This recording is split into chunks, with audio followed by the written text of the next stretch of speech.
The hall was heavy with gold and sin. Men bought power. Women bought survival. But she bought something the world feared to touch, a fallen alpha with chains still warm from the forge. They called him dangerous, untamable, cursed. And when she raised her hand bidding for everything she didn't have, the crowd laughed. But he didn't. He looked at her, slow, deliberate, and in that single glance, she realized she hadn't freed him. She had summoned him. The night he left the auction in her care, he whispered one thing against her skin. Not thank you, just a promise. You saved me once. Now you'll pay the price. If you're still breathing after that, you already know what kind of story this is. Like, subscribe, and send your hypes. It helps me tell the next forbidden story, and it keeps this world alive for those brave enough to step into it. The auction smelled like perfume and fear.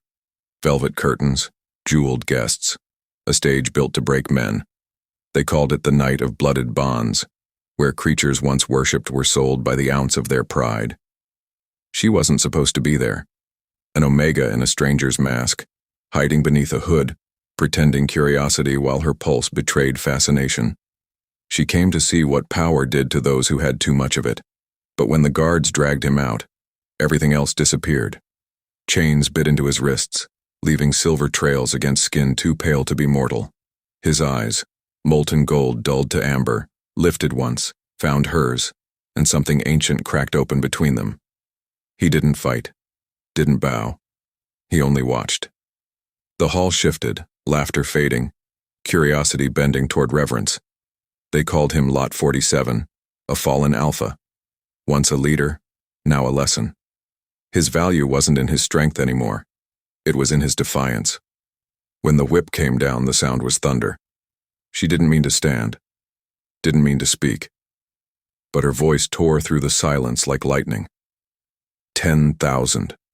Gasps, laughter, the kind that cuts. A girl with no crest, no coin, bidding for a legend meant to die on display. The auctioneer hesitated, then smiled. Sold. The whip dropped. The hall applauded cruelty, and as they led him down from the stage, shackled and bleeding, he passed her row. Close enough for her to smell the wild in him, the danger, the heat. He stopped, lifted his head. For the first time, he spoke. Low, rough, certain. You don't know what you've bought. She didn't, but the way his gaze held hers, it wasn't a warning, it was a prophecy. As the guards dragged him toward the exit, she realized something strange. Her hands were shaking, and the mark on his throat was glowing faintly, as if responding to her heartbeat. The crowd went back to laughter and wine, but she just stood there spellbound, ruined, unaware that by saving him, she had already sold herself. Rain began that night, soft at first, then heavy, filling the house with the hush of water and breath. She locked every door, every window, yet the air still felt alive, shifting with something that wasn't wind.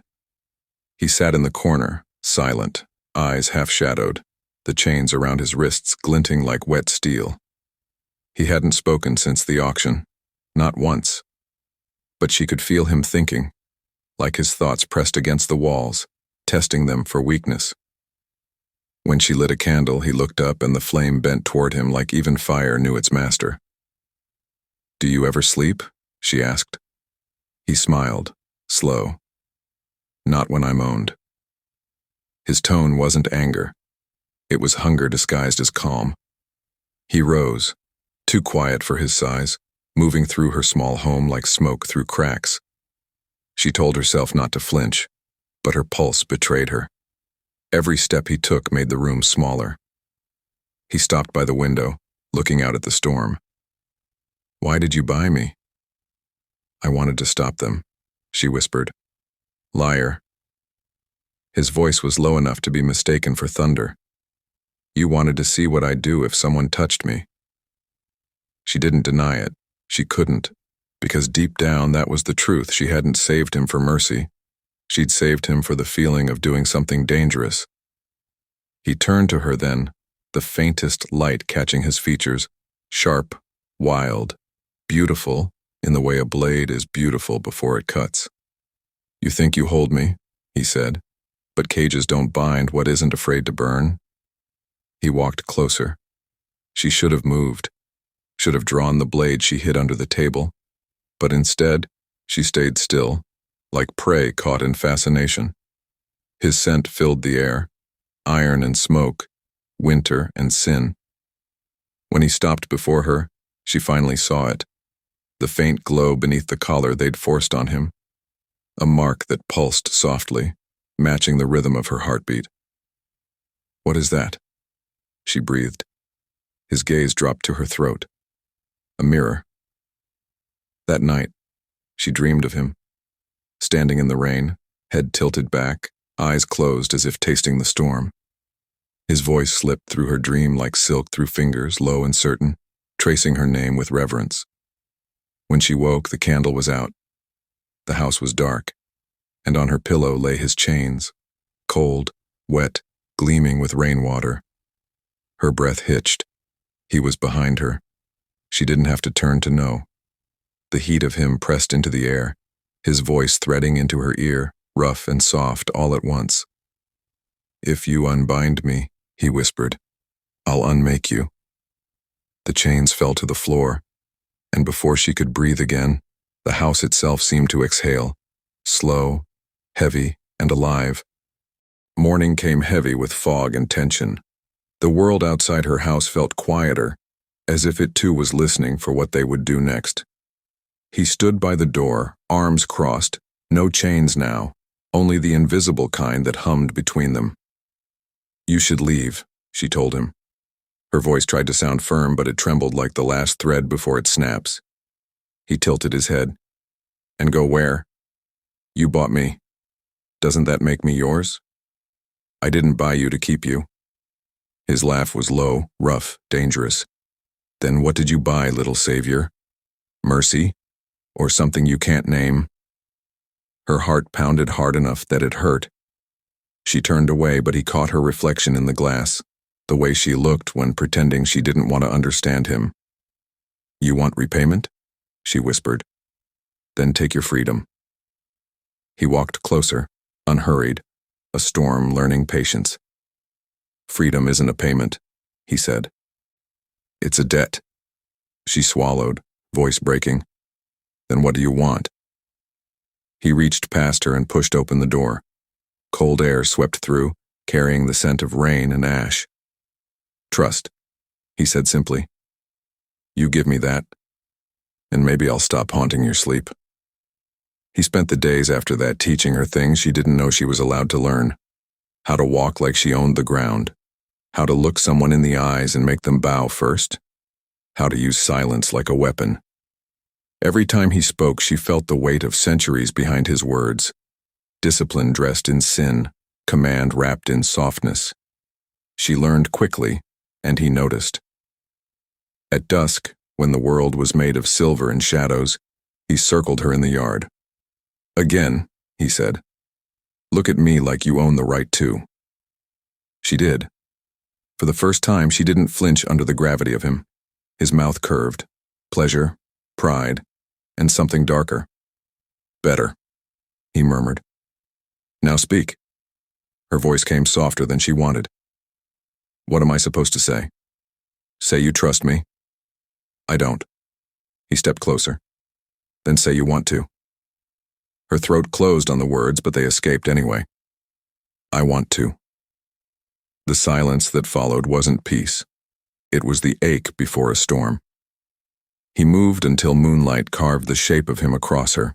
No touch, no claim, only distance charged with hunger. She could feel it, the pull of his mark, faint heat where air met skin as if the space between them was learning how to breathe.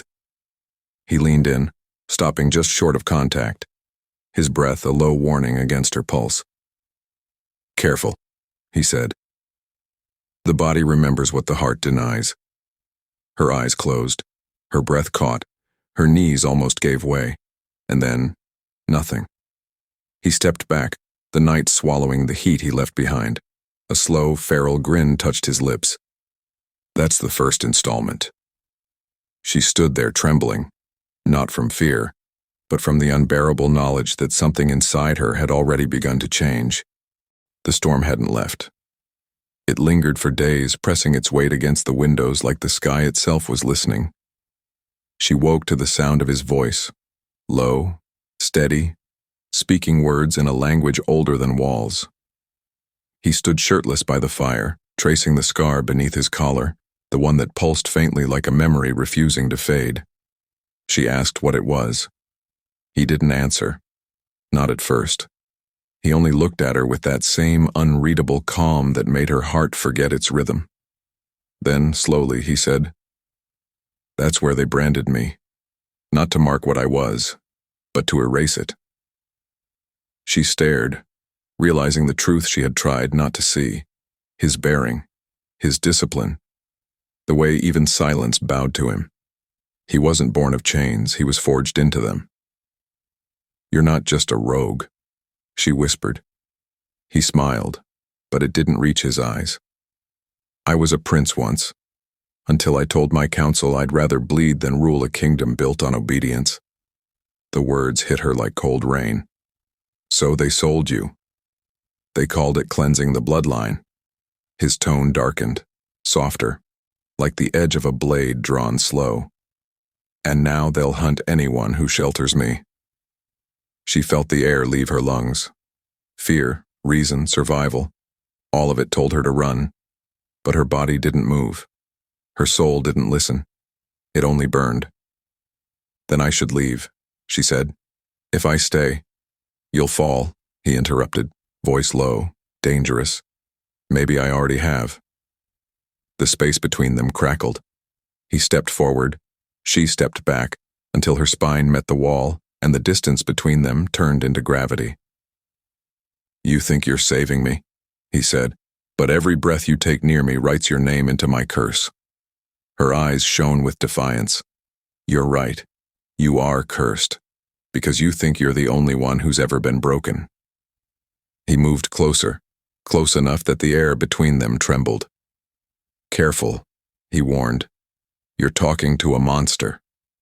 "Good," she whispered, "because monsters are honest." The silence that followed wasn't quiet. It throbbed with pulse and heat, with every unspoken word they'd tried to bury. Their argument folded into breathing, their breathing into something that felt like surrender and defiance all at once. She called him a monster again, softer this time, almost trembling. He leaned in, voice rough, almost gentle. "And monsters are the only ones who can protect angels." Then nothing else existed, just heat and air and the slow, trembling collapse of control. The sound of a wall cracking, of rain sighing against glass, of two hearts caught in the same cage, both too proud to call it love, both too lost to call it anything else. When it was over, the world felt new, different, dangerous in the way it becomes when something forbidden finally breathes. And somewhere beneath his collar, the scar stopped glowing. For the first time, it pulsed with life instead of pain. The forest was alive that night, silver light spilling through branches like liquid glass, wind whispering through leaves that had seen too many vows broken beneath them. He walked ahead of her, bare-chested, silent, moving as though the earth itself parted to make room for him. The chains were gone. The mark beneath his collar glowed faintly, reflecting in the eyes of the unseen things that watched from the shadows. When they reached the clearing, he stopped. Moonfire licked the grass in pale blue flame, not burning, only breathing. He turned to her, gaze unreadable, voice quieter than the wind. "This is where the cursed come to choose," he said, "between freedom and what binds them forever." She folded her arms against the chill, though her blood ran warm. "You brought me here to scare me?" He almost smiled. "To warn you. If I mark you, they'll come for us both. My people, your kind. Every law that keeps the world pretending it's sane." "Then don't mark me," she whispered. He nodded once as if relieved. Then she stepped forward, closing the space between them, her breath catching on his. "But don't ask me to leave either." His jaw clenched, his control cracking like thin ice. You don't understand. My mark isn't a promise. It's a rebellion. Her hand found his, trembling but sure. She guided it slowly to the place her heartbeat lived. The air thickened, even the forest held its breath. Then ruin me properly, she said. Time broke open. The air around them shifted, moonlight bending, shadows folding inward. It wasn't touch, not in the way mortals understand it. It was fusion. Two souls colliding between heartbeats, trembling between worlds. Her pulse became his rhythm. His power flooded her silence. No words, only the sound of breathing, uneven and desperate, the kind that feels like drowning and rising all at once. The moon flared white. The spirits howled, some in awe, some in warning. He pulled back, eyes wild, chest heaving, the mark beneath his collar now burning bright enough to light the trees. She looked down at her skin. Where his hand had been, a faint shimmer lingered. A mark, delicate as light on water, glowing softly whenever he looked at her. He stared at it like it was both miracle and sin. You've just ended the old order, he said. They'll hunt you now. She smiled faintly, a tear slipping down her cheek, her voice trembling but fierce. Then let them run fast. The first light of dawn broke over them, washing the forest in gold. The mark dimmed with the sunrise, but not completely. It pulsed, hidden beneath skin, alive like something that could never again be undone. He reached for her hand. His thumb brushed the edge of her mark, reverent, almost afraid. You shouldn't have chosen this, he murmured. Her eyes met his, steady. I didn't choose it. I answered it. And when the wind carried their words away, it felt as though the whole forest had just witnessed a crime worth worshipping. They left before dawn.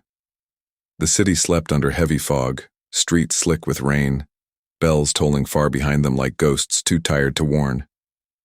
He led her through alleys and back roads, moving fast, silent, his eyes scanning every corner. The mark beneath her skin pulsed in rhythm with his pace, a tether neither of them could sever. By the time the sun rose, word had already spread. The council knew.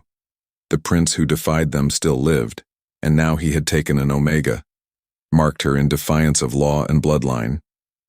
The bounty grew by the hour. They rode until the world turned to wilderness, trees swallowing the sky, mud clinging to their boots, breath fogging in the cold.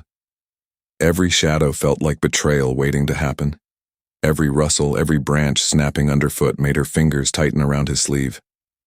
Are you sure they won't find us here? She asked. He didn't answer. He just looked back. The wild glint in his eyes said what words couldn't. If they do, I'll kill every last one of them. They stopped only when the rain came, thick and unrelenting, soaking them through. He found an old stone shelter half buried in moss. Walls cracked, roof leaking, but enough to keep the storm out. Stay close, he said, voice low. She sat beside the fire he built from half-rotten wood, shivering as her dress clung to her like a second skin. The fabric caught the light of the flames, turning every drop of water into something dangerous, something intimate. He watched her too long, too hard. The fire flickered, as if the air itself struggled to hold the tension between them. You should change, he muttered, turning away. I don't have anything else, she said softly. Silence. Thunder rolled in the distance, long, deep, alive. When she moved to wring out her dress, the motion drew his gaze again, uninvited. He looked once, then again, and that was all it took. His control, that carefully built armor of restraint, cracked open. In 2 strides he was beside her, his hand braced against the wall near her head, breath harsh, eyes burning. The rain dripped from his hair, trailing down his neck, catching in the faint glow of the mark that linked them. Say my name, he whispered. She swallowed hard. Why? Because I need to remember who I am before I forget why I shouldn't touch you. Lightning flashed outside, bathing them both in white fire. The sound of rain and thunder wrapped around them like a heartbeat too loud to ignore. She tilted her chin up, defiant. You want control? He exhaled sharply, jaw clenched. I'm losing it. Then stop fighting it. The air broke. He didn't touch her, not yet. He only leaned closer, the heat of him bleeding through the space between them, his breath mixing with hers. Every look became a confession, every near touch an ache that felt like a secret too dangerous to speak. When the thunder crashed again, the world went dark, except for the sound of her saying his name, not in fear, not in surrender, but command. He closed his eyes, voice raw. You don't know what you do to me. Maybe I do, she whispered. And just like that, the storm outside ceased to matter. There was only this. Breath against breath, fire begging for oxygen, and two souls burning too bright to be saved. The fortress was carved into the side of the mountain, a relic from a time when his bloodline ruled without mercy. His former allies waited inside, men and women who once swore loyalty to his crown and now wore smiles too polished to be honest. She followed him through the great hall, her cloak heavy with rain, her heart heavier with dread. Gold burned in every torch, wine shimmered like blood, and beneath all the elegance, something foul stirred in the air, deceit wearing perfume. They greeted him like a ghost returned. Toasts were made. Laughter echoed. The mask of civility stretched thin over a history that still bled beneath it. He sat at the head of the table, she at his side. One of the men, his cousin maybe with eyes too sharp and teeth too white, poured her wine himself. For the one who saved our lost prince, he said, smiling. She hesitated. He didn't. He lifted her cup before she could, brought it to his lips. One swallow.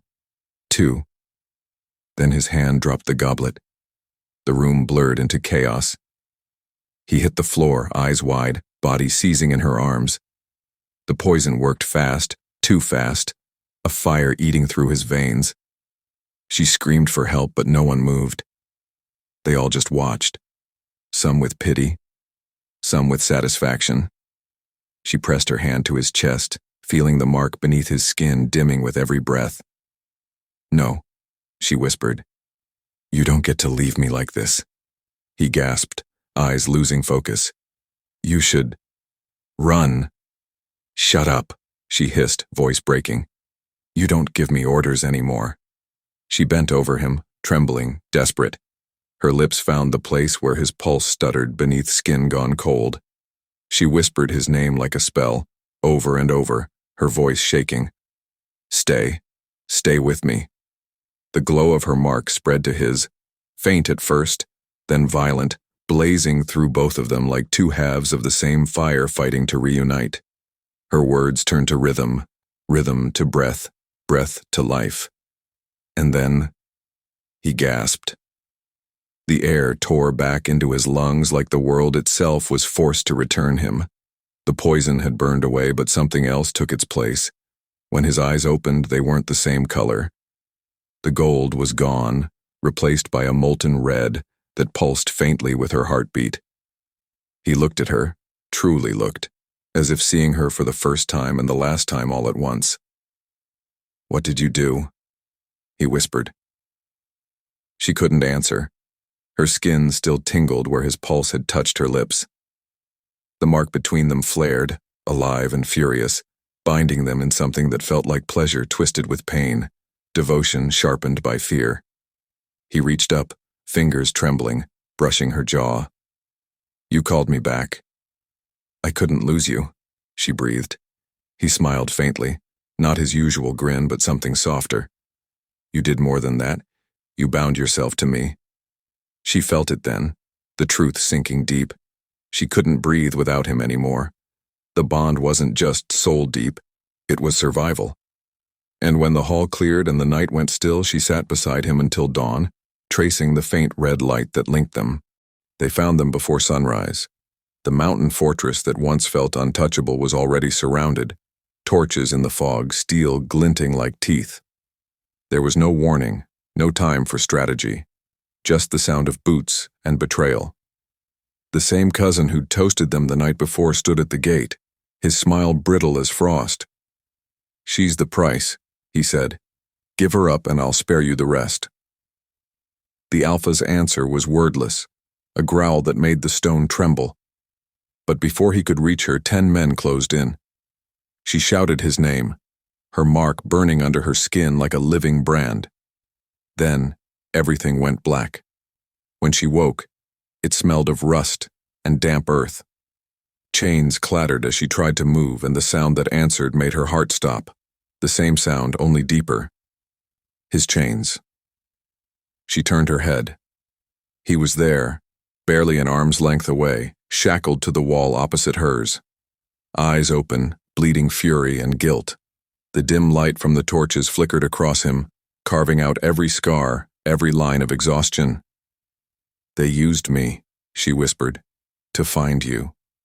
His jaw clenched. "I know." "Then why didn't you run?" His eyes softened. "Because you're where I would have run to." Silence fell, not empty, but alive. The guards outside laughed, believing quiet meant surrender. They didn't understand what kind of fire survives chains. Hours passed. Neither spoke, but every breath sinked closer. The air thickened until even the darkness seemed to hold its breath. The link between them pulsed, faint, then stronger, beating against iron and fear. She closed her eyes, felt him in her pulse. "Can you hear me?" she thought. A low hum brushed against her chest, deep and steady. Always. The guards came once to mock, tossing cold water over them, calling her the prince's curse. She didn't answer. She only looked at him, and something inside her shifted sharp and sure. When the guards left, he spoke, voice barely a whisper. "Do you trust me?" "Yes." The chains rattled once. The glow under their skin began to rise, faint as candlelight. He closed his eyes, breath ragged. "Then breathe with me." She did. Inhale. Exhale. The sound of iron stretching, the ground trembling. The mark between them flared, red to gold, gold to white, until the air itself screamed. The chains snapped not by force but by refusal.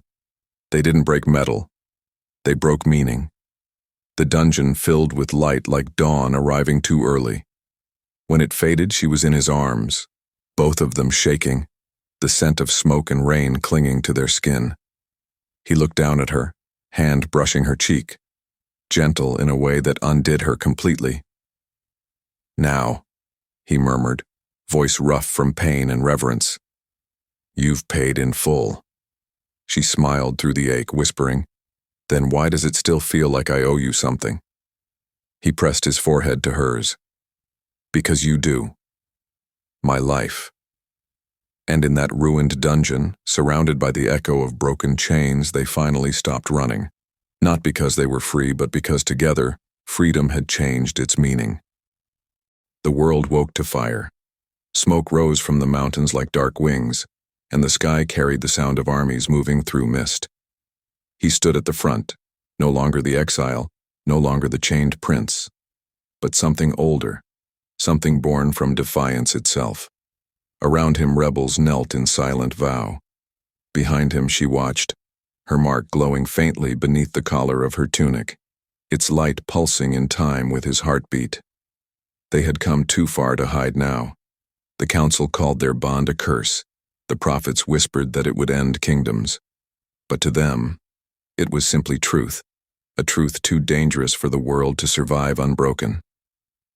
That night before the war, the camp was quiet. No singing, no laughter. Only the wind moving through banners and the sound of distant thunder waiting for dawn.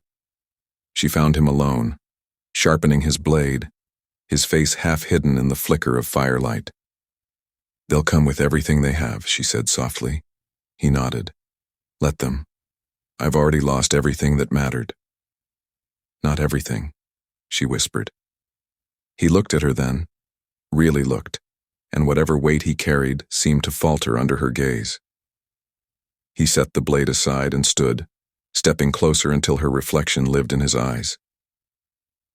"You were supposed to save yourself," he said. She smiled faintly. "Maybe saving you was the only way to save me." For a moment there was nothing but silence, raw and thick, full of everything they'd never said. Then he dropped to one knee, not in worship, but in recognition. The firelight painted him in gold and shadow as he reached for her hand. "Before this ends," he said, "know this. What I take from you tonight, I'll spend my life returning." Her breath trembled. "Then take it properly." He rose, slow, deliberate, every movement reverent. His hands found her face, not possessive but certain, like he was memorizing something sacred. When his lips met her skin, it wasn't hunger this time. It was understanding. The world fell away. Their bond ignited, soft at first, then wild. Two storms circling, learning to rest inside each other, to trust the lightning instead of fearing it. Breath became rhythm, rhythm became vow. When the fire finally dimmed, their marks had fused. His and hers now one, brighter than the dawn that crept over the horizon. The war began as the first light broke. Trumpets, screams, the roar of power unleashed. He led the charge, the rebels at his back, her beside him, equal, weapon, and reason. Every strike he landed, she echoed. Every wound he took, she felt. The bond burned through them both, pain and ecstasy entwined, unstoppable. Together they tore through the council's front lines, unstoppable, unyielding, bound by something stronger than command, choice. By midday the sky was red, the earth trembling beneath their rebellion. And in the chaos, when all hope seemed to flicker, she caught his hand. Their eyes met. Neither spoke. They didn't need to. The promise between them roared louder than the war itself. When the final horn sounded, the battlefield fell silent. Ash drifted like snow. He turned to her, blood and fire on his skin, voice rough but steady. "If this is how it ends," he said, "then let the world end knowing it was loved properly." She nodded once, tears cutting through the dirt on her face. "Then let it end loud." And they walked back into the smoke together. Two storms made one, ready to burn the heavens if they had to. The battlefield was quiet. Too quiet. The air still carried the ghosts of the war, smoke, iron, and the ache of things that would never heal. He stood in the ruins of what once was a kingdom, the crown crooked on his blood-stained hair, the weight of victory pressing against his chest like a blade turned inward. Bodies smoldered where empires had fallen. The wind was heavy with silence, and through it all, he could feel her fading. She had given her strength again, this time not out of duty, but devotion. When the final curse struck him down, she had reached through the bond, burning her life into his veins, whispering, "Take it. Take all of me." He hadn't understood until it was too late that she meant it literally. Now her scent was only a trace, wild honey and rain dissolving into the air. He dropped to his knees among the ashes. The crown fell beside him, clattering once, then still. His hands were shaking as if his body refused to believe she was gone. But the bond told the truth, the steady pulse they'd shared, now nothing but an echo. And yet, the echo moved. He felt it first as a warmth. Faint, impossible, like the world itself still remembered her laughter. Then it deepened, curling around his ribs, spreading through him until he couldn't tell where his pain ended and her memory began. He closed his eyes, whispering into the silence. "You were never my payment. You were the reason I survived the debt." The wind answered, soft, familiar, brushing through his hair the way her fingers used to. The mark on his skin glowed one last time, fading like a star going home. Night fell. The moon rose, silver and watchful, and when its light touched him, the bond stirred again.